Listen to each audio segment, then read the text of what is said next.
అని చెప్పేసి ఒక బీద అయిన మరియా గర్భంలో దేవుడు జన్మించాడు. మరి రాజ్య కుటుంబంలో జన్మించలేదే, ఒక రాజ్యభవనంలో జన్మించలేదే, ఒక చిన్న పశుల పాకలో జన్మించాడు. మరియమ్మ అంటే ఎవరు తెలియదు అసలు. మరియమ్మ అంటే ఎవరు తెలియదు. ఇప్పుడు ఎలిజబెత్ అంటే అవునా, ఎవరు ఎవరు ఎలిజబెత్ అంటే తండ్రి తండ్రి తండ్రి తాత ఇట్లా గుర్తుంచుకున్నాడు. కానీ మరియమ్మకి ఎవరు తెలియదు.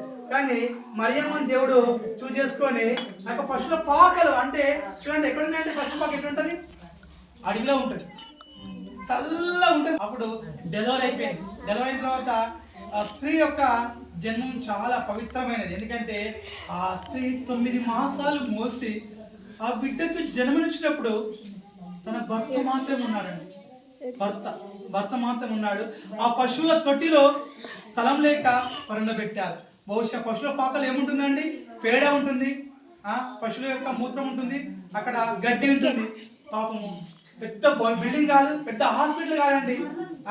ఆ పశువుల పాకలో ఆ బాలుడు ఆ రక్తపు మడుగుల్లో ఆ యొక్క మరియమ్మ ఎలా లాలన చేసింది, ఎలా పాలిచ్చింది చూడండి.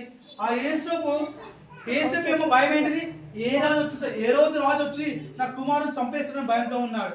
ఒక పక్క నిలబడ్డాడు, గాడిద మీద ప్రయాణం చేశారు. మరియమ్మనేమో ఆ బిడ్డను ఏంటంటే ఆ తొలిచూలు బిడ్డను ఏంటంటే ప్రెగ్నెంట్ డెలివరీ అయిన తర్వాత ఒక పక్క రక్తస్రావం అవుతూ ఉంటుంది.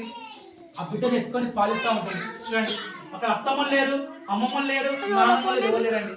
ఇద్దరు మాత్రమే ఆ పశువుల పాకలో భయంగా వాళ్ళు ఆ బిడ్డను కాపాడుకోవడం కోసము ఎంతో వేదనతో ఉన్నారు.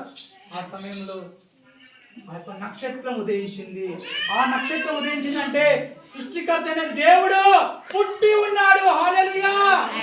సృష్టికర్త అయిన దేవుడు దావీదు పట్టణమందు నేడు నీ కొరకు